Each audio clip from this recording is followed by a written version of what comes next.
So today I wanted to talk about the Bvlgari Eau Parfumee collection. This is their collection of tea-inspired fragrances, which I'm so excited to finally be getting around to. I got this set of samples here, and I got it as some sort of BIB Rouge thing from Sephora, which basically means I spend too much money there. So this one came with 4 of them, and I went ahead and purchased the 5th one in this tiny little splash vial so that I could try all of them. So good. I love them. So I'm going to be talking about these in order of my personal preference, but just to point out, the first one was made in 1992, and that was Eau de Vert, and that one is based on green tea. The second one that came out was Eau de Blanc, and then Eau de Rouge. Those were in 2003 and 2006 respectively. And in 2015, Eau de Bleu and Eau de Noir came out consecutively as well. I think these are all fantastically crafted scents. They actually last a long time on my skin.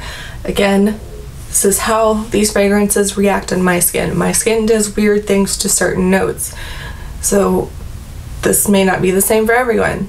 However, these tend to last a long time on my skin. My least favorite is Eau de Blanc. It turns powdery on me, and almost nothing turns powdery on me. So it kind of starts smelling old lady on my skin. I've had someone else try it and it doesn't smell the same on them. My husband pulls powdery very easily, so I did not try it on him. So for me, it just didn't work personally with my skin. This is described as a floral woody musk. The notes that are listed in this fragrance are tea, artemisia, bergamot, bitter orange, orange blossom, pepper, cardamom, coriander, amber, musk, rose, jasmine, and woody notes. I'm honestly not sure what about it that kind of turns powdery and sort of old lady-ish on my skin. I think it might be the specific musk that they're using. Not all musks work well on my skin. Some are perfect and some are just not great. Could be the combination of that particular musk and the orange blossom. That does happen a lot for me. I'm not too familiar with artemisia as a note itself, so maybe that has something to do with it. I'm not sure. I was also hoping that the tea note in this would be white tea, which I really love as a note, and it doesn't seem like it is, so that was a little bit disappointing. It has a decent amount of projection, and it does last the better part of a day. So definitely give it a try. Just because it didn't work on me doesn't mean it wouldn't work on you. Smelling it on paper, it smells delightful. So it's not the juice. I think it's my body chemistry. Now, the next one I want to talk about is Eau de Bleu. So this one is fine. I like it. I like it just fine. It's not something that makes me want to go, oh my god, I need that. But it's good. It's very refreshing. It's the most refreshing out of all of them. The notes in this one are listed as oolong tea, blue tea, iris, and lavender. Now, I'm not sure what blue tea is. I don't have I have a decent amount of tea knowledge, but not vast by any means. So I'm unfamiliar with blue tea. Oolong tea is wonderful. I'm not getting a whole lot of iris from this. Maybe a little bit. It doesn't have the scent opacity that fragrances that contain iris have. This is the most transparent of the bunch, and there's nothing wrong with that. I think it's a great summer scent.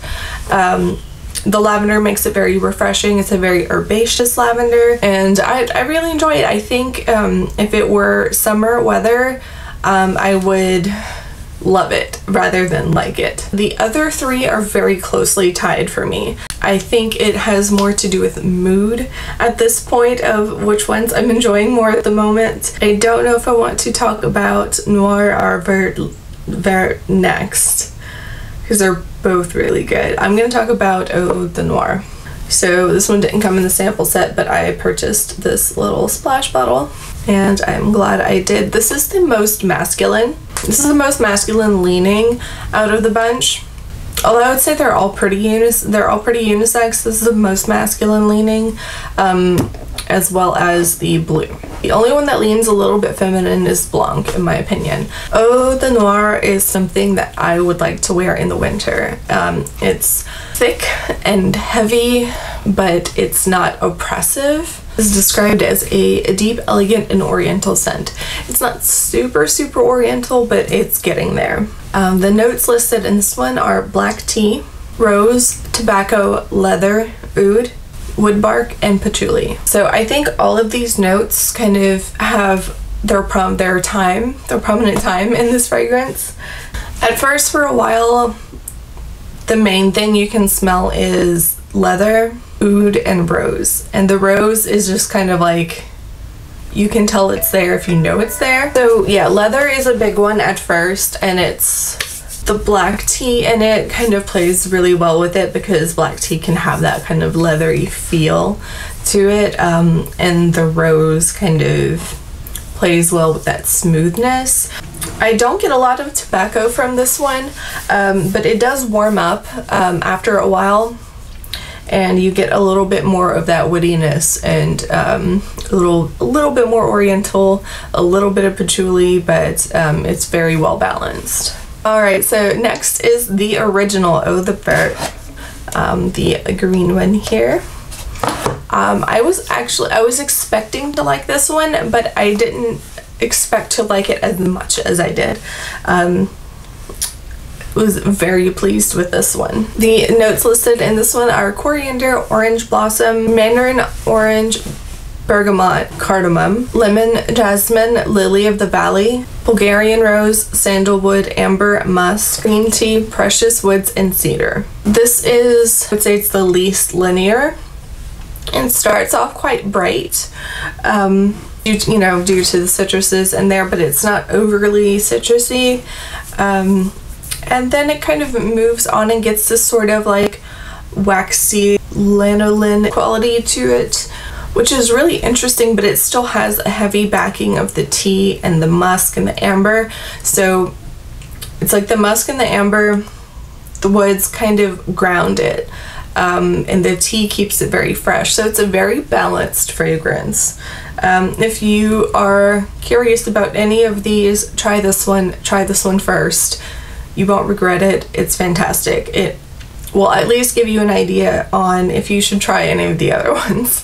Finally, my favorite out of all of these is Eau de Rouge, and that could be just because it's fall right now and this is what I'm really loving to wear. It's so nice and warm and cozy. I love it. It is described as the more sensual of the line, which I definitely agree with. There are 2 red tea extracts that are mentioned in the creation of this one. I'm only familiar with rooibos, and that has like this deep, creamy, warm, lovely scent to it. I'm not familiar with the Chinese red tea. The other notes listed are pink pepper, orange, bergamot, fig, walnut, and musk. Fig is a big player in this one, which again I love, so it lends sort of a fresh creaminess to it, which plays well with the red tea. There is something nutty in it. I didn't pinpoint it as walnut because I don't really eat walnuts, but there is a sort of nuttiness there, which is really nice. And I love the warm and cozy, creamy kind of scent to this one, and this is my pick for fall right now, is Eau de Rouge. My top priority for getting a bottle is Eau de Rouge, and I'm going to wear through this splash bottle before I make a decision about Eau de Noir. I see myself getting at least a travel size, and same thing with Eau de Vert. I will need more than this eventually.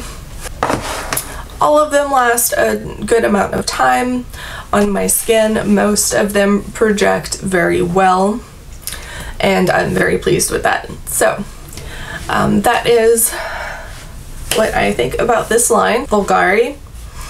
And I hope this was helpful or that you enjoyed. If you have any of these, let me know which one you have and what you think. If you don't, let me know which one you are most interested in trying. Yeah, that is all I've got for you today. My social media links are listed down below. As always, thank you so much for watching. Until next time.